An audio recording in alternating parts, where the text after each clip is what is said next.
Hello my tubies, it's me Sheila Truelove, and I want to share this video with you, and it's from Derek Jackson.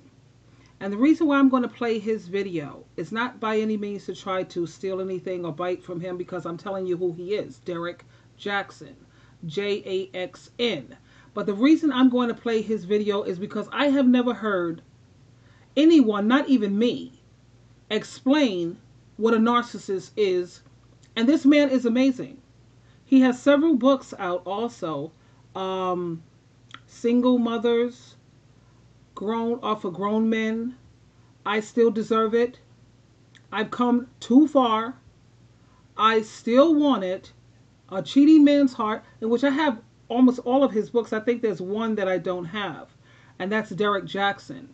But I want you to listen to this. Please, my Teletubbies, my Tubies, my sister soldiers. No one is going to be able to explain this as well as this man does. It's mind-blowing. I love this man. Derek Jackson, Jackson. Listen up. The single most defining characteristic of a narcissistic man is a guy who thinks the world revolves around him and nobody else's feelings matter. Like on the dating scene, this can be the guy who ghosts you or wants you to chase him and put in all the work and prove why you're worthy of a phone call or an invitation for a real date. But the most dangerous narcissists are those guys who up front are knights in white shiny armor. I mean, they're becoming, they're enthusiastic and charismatic, fun to be around. The things that they want out of life in a relationship are all very becoming. But once they get into a relationship, a few months or maybe even a year in, they do a 180 into a complete monster. I mean, they treat you borderline, if not outright evil. They're malicious. They neglect you. They disrespect you. The way they talk to you and treat you is nothing like the guy that you first met. The most dangerous part of all of this is that women tend to blame themselves for this shift in behavior, when really all the charming things that he did up front, it was never rooted in his character. It was just to emotionally hook you so that he can mentally have that authority to control and manipulate you later so that you could supply his narcissism. So say you two get in an argument, or maybe not an argument, you just bring one of your concerns to his attention. It doesn't matter how carefully or tactfully you word that concern. It doesn't matter how patient you are for the right time and place to talk about it. Not only does he deny any accountability, he turns it back around on you so that you're at fault. Somehow you're to blame. And not just for that particular situation, but for everything. Systematically, he attacks you on a mental level so that you question your judgment and the way that you perceive reality. Like, for example, if you say to him, you know, it really makes me uncomfortable the way that you flirt with other women. It makes me feel like you have no regard for me nor our relationship. He'll say something like, am I flirting with other women, or is this just something else that you've made up in your head? Something else that you're imagining? You know, you've ruined every other relationship just like that. And you're about to ruin this one by making things up out of thin air and then attacking me. That's a narcissist. Or if he says something like, only reason why I flirt with other women is because you don't show me enough attention. You're always spending time with your friends or at work or at the gym. You don't show me enough attention. That's why I flirt. I wouldn't have to if it wasn't for you. This is your fault. That's a narcissist. You see, by constantly doing that, he's able to lower your self-esteem to a point that makes you more susceptible for future mistreatment. Not only that, he subconsciously teaches you that you're lucky to be with him, because no other man could possibly want you in all the ways that you are destined to ruin a relationship. Now, another thing that a narcissist will do is try to isolate you from everything or every person that you are currently influenced by or that you go to for comfort. Because if he can isolate you, then he can increase your dependency on him. And if he can do that, then he can increase his control over you and the amount of fear that you have that he'll one day leave you, which also gives him power to make you do things to keep him from doing that, although nothing will. Now, a lot of guys are uncomfortable with their woman dealing with other guys on a close level. But to a narcissist, he don't care if it's male or female. If he notices a close relationship that you have that's adding value to your life, he's going to find a way to throw shade on it, whether it's blatant or whether it's subtle. You know, if you have a close homegirl that you're really close to and she hasn't expressed any discontent with him, hasn't done anything wrong with him or had any argument with him, he'll still say things like, you know what? Deep down, she's jealous of you. She's trying to use you. I'm the only one that you can trust. I'm the only one who loves for you. She just wants something from you. Or he'll say something like, I don't like the way that she carries herself, the way that she's always going out. Is she starting to rub off on you? And the more that she rubs off on you, the more that you hang with her, the more that you're pushing me away. So at some point, you're going to have to make a choice. That's a narcissist. Another thing that lets you know that a man is a narcissist is if he treats you like he hates you but needs you at the same time. I was about to say love, but not love. He just doesn't want you to leave. Like, he walks all over you. He neglects you. He doesn't care if you're begging, pleading, crying, if you're upset, if you're depressed. He's completely apathetic until you walk out of that door. Then he does things to pull you back. Like, he doesn't want to treat you right, but he doesn't want anybody else to have an opportunity to treat you right either. Because the more that you squirm, the more that you're hurt, the more that you're begging and pleading with him to act right or try to get things right or doing things to try and fix the relationship, the more that you feed his narcissistic supply. And the moment that you get ready to leave is the moment you get ready to take that supply away. Now, the lengths that a narcissist will go through in order to keep you from leaving or to get you back after you've already left, they're limitless. He may use fear, he may use guilt trips and control, he may blow up your mama phone, drive by your house, he may show you flashes of the person he originally presented himself as in the beginning. He may buy you nice things, whatever will work to get you back into that cycle so that the damage this time can be even worse so he can have even more control. The only way he'll be okay with losing you or leaving you is if he's found another victim to take your place. At that point, it doesn't matter how low you're willing to stoop, nothing is going to make him care about the fact that you're willing to leave. And by that point, you'll likely have already caused quite a bit of damage to your reputation, ruined relationships in an effort to get him to care. And that's why every woman needs to be aware of the symptoms of narcissism. But just as important as it is to know whether or not you're currently dealing with a narcissist is knowing whether or not you've ever tried to love one. Because if so, then your healing process is going to be different from the average woman who's dealing with disappointment from dating a guy that she had high hopes for, but it didn't work out. You would have to restructure the way that you see men in general, and most importantly, the way that you see yourself, because both those viewpoints were damaged within that relationship.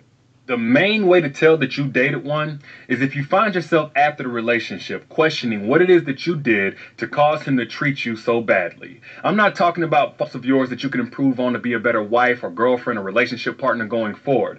But if you try to pinpoint what action of yours caused actions of his that were irrefutably wrong, deplorable, things that you never would have tolerated before meeting him, then you dated a narcissist. Because that train of thought is implemented by a narcissist on his victim so he doesn't have to take accountability for his actions, because she does.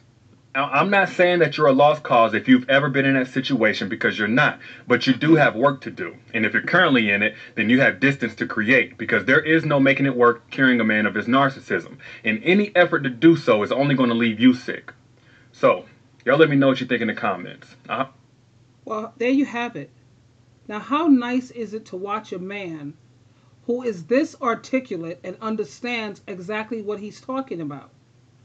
He is very articulate. He understands exactly. I couldn't have said it better. And I have got to give credit where credit is due. This is why I said, I am so ready to just stay single.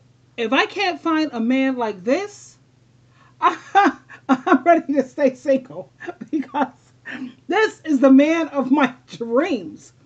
I don't know if he's married or not. I have to do more research. But he made it very clear that a narcissist will definitely ruin your life. You will see how your life feels so drained when you're dealing with these narcissists. I was just so thrown back with this man, and I had to play it in full without interruption, because I haven't heard anyone explain it so eloquently, so articulately, and so 100% than this man. But what the narcissist people don't know, or these narcissistic men don't know, is that they're going to reap every single thing that they have sown. That's what they're not focusing on. They will do everything in their power to abuse you emotionally when it comes to like withholding sex, or when it comes to withholding affection. They're too much. They're just too much. I'm like at a loss of word. I'm sitting up here trying to process everything that Derek Jackson said. He's right. He's absolutely right.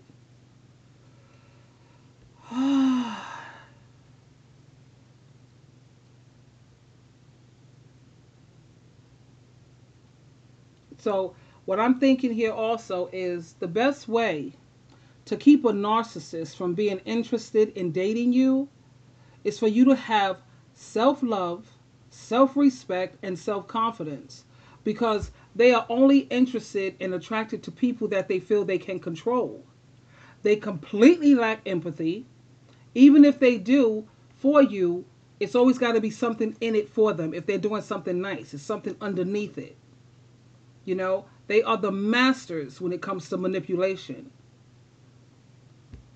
And when you try to point out to them that their behavior has hurt you, they are abusive. And I know I don't have to explain that to you because you've lived through it. You've been through it. Um, they feel like you're attacking them and they want to blame you instead. And then they want to tell you everything is your fault. You know, you just have to make sure that you have a healthy self-esteem and you have confidence, which I have all of that. And I ran into this narc. That was new to me because I like studying the human mind. So when I was dealing with this ex-narc of mine, I was just like, okay, I've met so many people in life and I've never met anything like this. So this was more like a study case for me, a specimen. Um, uh, mm-mm. He was like nothing I had ever known. Like I have had my ex fiance who was a narc, but he wasn't full blown like this. My ex fiance, he was at least a humanitarian to some extent. Yeah. Anyway, uh, you notice how they really won't care if you're leaving them when they feel that they have found new victims. You know, um, that's when they feel that they have moved on. But when that blows up in their face, you'll notice that the hovering will start again, and it's just mind blowing. A lot of people are waking up to this. It's so creepy. It's just so creepy. And a lot of people are like, I never knew anything about this narcissist. Oh, I don't know. This is new. But I felt it's exciting because it's something new. I feel that I'm an expert on it now. I can identify a narcissist. I have a radar. It's like I have a radar. These people will try to drive you insane. And they have drove some people insane, you know? But you notice one thing about a narcissist, and I'm hoping that you learned something that's most important, that a narcissist will never, never stay with a woman that he can't control. He will never stay with you, so don't you ever let them control you, or don't you ever let them tear down your self-esteem or your self-confidence. And by all means, don't let them, isolate you and try to cause you to lose your friends and your family. I remember my ex-narc. He tried that stunt, but my family, we tightened it, baby. We kicked his behind to the curb. You have to know so many things, and you have to know a person really good before you go jumping right into a relationship, because it's hard. Once you get in, for a lot of people, it's hard. You have to protect your heart from this type of pain that they can inflict on you. You know, you have to be very, very careful. I got over mine because he wasn't doing much or nothing for me. So I was like, oh, hell no. That was easy. And then he had two disabilities and he was way too much work. They're very dangerous people. They use other people against you and try to get sympathy from other people. They want those sympathy votes. And in their eyes, you're the one who's always wrong. And they feel that there's nothing that they do that's wrong. And they have their little flying monkeys out there. They don't want you. They don't want to treat you right. But at the same time, they don't want nobody else to have you either. They're sick. But anyway, I hope that you guys enjoyed that. And I had to share that with you because I could not have said it any better. And it doesn't matter where we get the information, because each one teach one, and we're all supposed to be in this together to try to help people. It's not about how many subscribers or how many people you can get. It's not about that. It's not. Because I don't care if someone uses my videos, they can use it verbatim. I don't care. As long as it's going to help people, that should be our main objective. And for people who may get upset, say, oh, you biting off of me. Honey, please.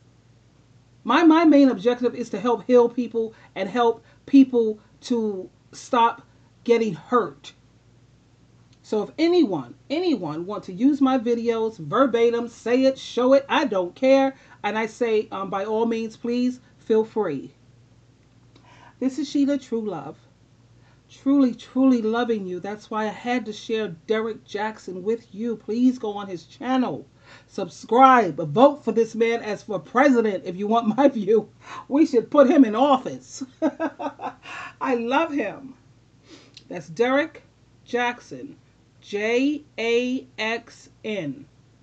You always have a choice. Choose wisely. And until next time, darlings, we'll talk again. Bye for now.